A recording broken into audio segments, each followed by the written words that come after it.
Salut à tous, aujourd'hui l'épisode numéro 469 de l'After Zap Image. On va débuter avec une info qui concerne l'Olympique de Marseille. Morgan Sanson qui est pisté en Angleterre par Everton et Crystal Palace. Bien évidemment, l'OM, je pense, n'a pas envie de le perdre. Donc on en saura plus ce soir à 18h.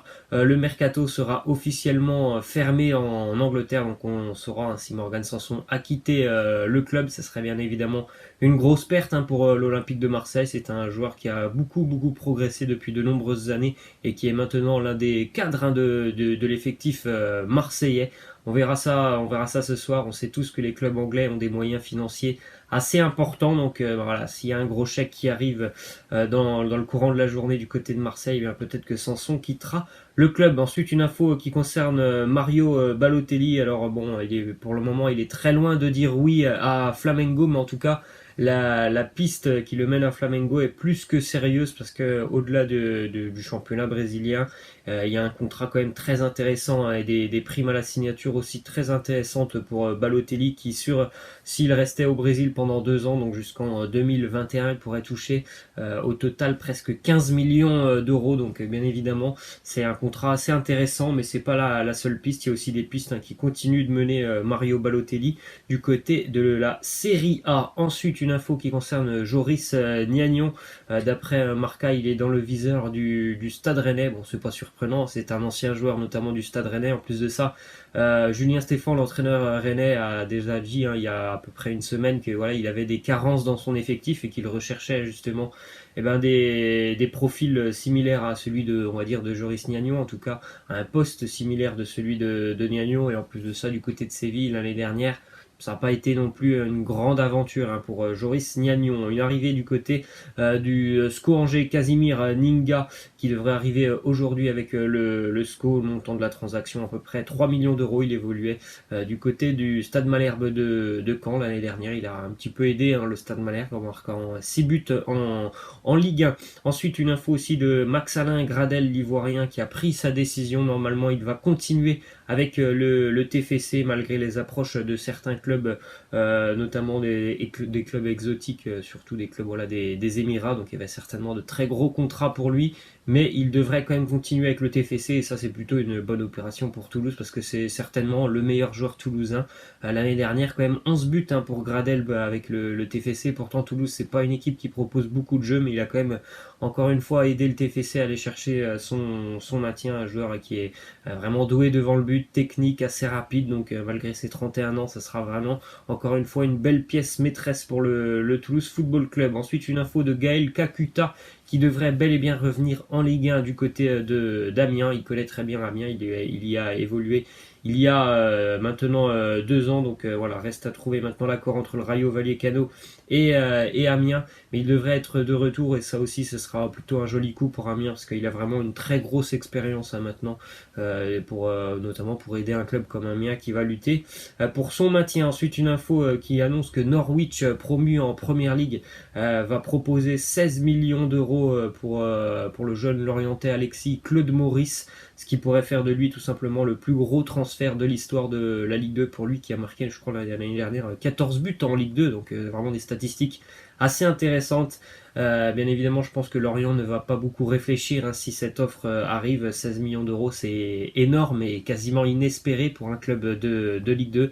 Après, ça sera aussi très compliqué pour Alexis Claude Maurice de s'imposer en Première Ligue, surtout dans un effectif de Norwich qui, je pense, va avoir des difficultés quand même cette année en Première Ligue. Ensuite, la valse des gardiens, Brice Samba quitte le Stade Malherbe de Caen. Il s'engage pour 4 ans, lui aussi en Angleterre du côté de la Championship. Il va rejoindre d'ailleurs Sabri Lamouchi qui entraîne Nottingham Forest. Dans le même temps, le Stade Malherbe de Caen qui n'avait plus de gardien à recruter Rémi Rioux qui a quitté donc Charleroi pour s'engager avec le Stade Malherbe en Ligue 2. Très grosse expérience aussi pour Rémi Rioux du championnat de France. Il a notamment passé 5 ans dernièrement du côté du FC Nantes. Ensuite, là aussi, du côté du Paris Saint-Germain, c'est acté.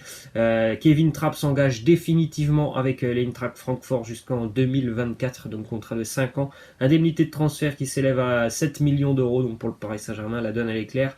Ça sera Alphonse Areola le numéro 1, ou alors dans les prochaines semaines il y aura l'arrivée d'un nouveau gardien du côté du Paris Saint-Germain. Ensuite, une mauvaise nouvelle avant de débuter le championnat pour le PSG, la blessure d'Ander Herrera, la nouvelle recrue qui sera forfait entre 3 et 4 semaines, donc certainement un retour fin du mois d'août, début septembre pour Herrera qui a été victime d'une blessure au mollet contractée hier lors de l'entraînement matinal du club parisien. Ensuite, le Real Madrid, c'est le jour J pour le Real Madrid, puisque voilà, le mercato qui se termine en Angleterre aujourd'hui va aussi coïncider avec beaucoup de rumeurs du côté du Real Madrid, notamment celle bien évidemment de Gareth Bale. Il y a très peu de chances quand même de voir signer Gareth Bale en Serie A ou en Bundesliga. Donc voilà, les pistes les plus sérieuses, c'était toujours quand même un retour en Première Ligue. Donc on sera dès aujourd'hui à 18h. En tout cas, le Real espère toujours qu'il va se passer quelque chose entre voilà, l'heure où sort la vidéo et 18h, même si ça semble quand même assez compliqué. D'ailleurs, le Real a joué un match amical hier. On a bien vu que ni Rames ni Gareth Bale ne faisaient partie des plans de Zidane pour cette nouvelle année. Ensuite, du côté de la Première Ligue, justement, accord entre Tottenham et le Betis Séville pour le transfert de Giovanni Lo Celso à hauteur de 60 millions d'euros. Le joueur va arriver donc aujourd'hui à Londres pour passer notamment sa visite médicale, bien évidemment. Vous pourrez rester informé de l'actualité sur Internet. Il y aura beaucoup de rumeurs, mercato et d'infos officielles aujourd'hui. On continue avec une déclaration de Nabil Fekir qui revient sur le dossier Lo Celso. Il nous dit: c'est un grand joueur qui semble avoir des propositions.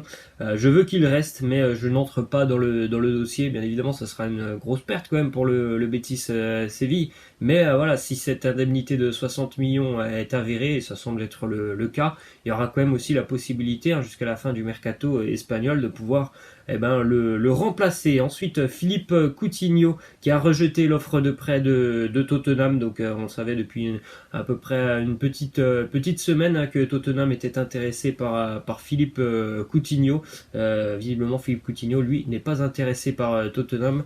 On a l'impression qu'il a qu'une envie, c'est de continuer avec le Barça. Ça pose certainement aussi problème au Barça dans l'éventuel retour de Neymar, parce que voilà, même s'il y avait eu un prêt, il y aurait eu peut-être aussi un prêt avec option d'achat pour Philippe Coutinho, donc ça aurait peut-être permis au Barça de prendre un petit peu d'argent, mais pour le moment c'est toujours pas le cas.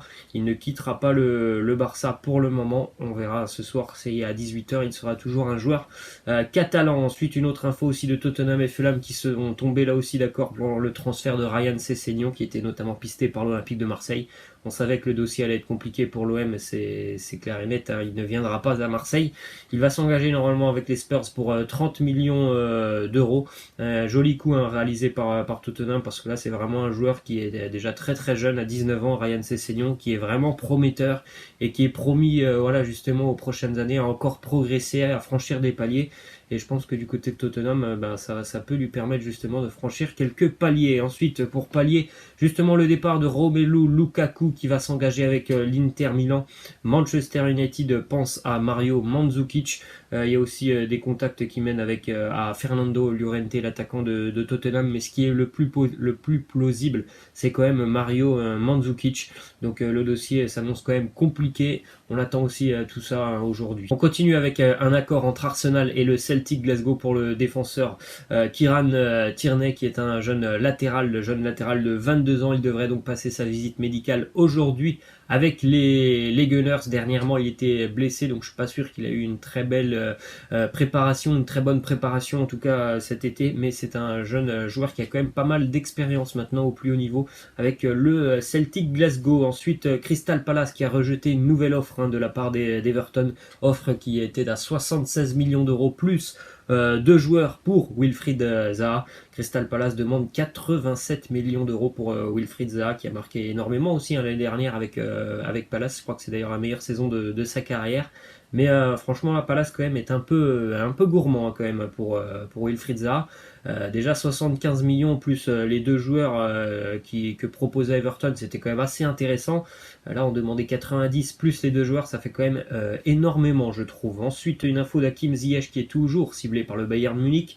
D'ailleurs, le directeur sportif de l'Ajax, Marc Overmars, a annoncé récemment que le joueur pouvait partir s'il y avait une offre de 35 millions d'euros. On sait que le Bayern, quand même, va avoir besoin au bout d'un moment de recruter ces fameux ailiers pour compenser les départs de Robben et Ribéry. Ensuite, une autre info de l'Ajax Amsterdam, prolongation de contrat pour David Neres, le Brésilien, qui continue l'aventure jusqu'en 2023 avec l'Ajax Amsterdam. Et on termine avec cette image Danilo qui quitte Manchester City et qui s'engage pour 5 ans avec la Juventus Turin. On le voit d'ailleurs avec Pavel Nedved sur la photo. On rappelle que dans le sens inverse, c'est Cancelo qui a quitté la Juve pour rejoindre Manchester City. Voilà, moi je vous laisse et je vous dis à demain. Ciao.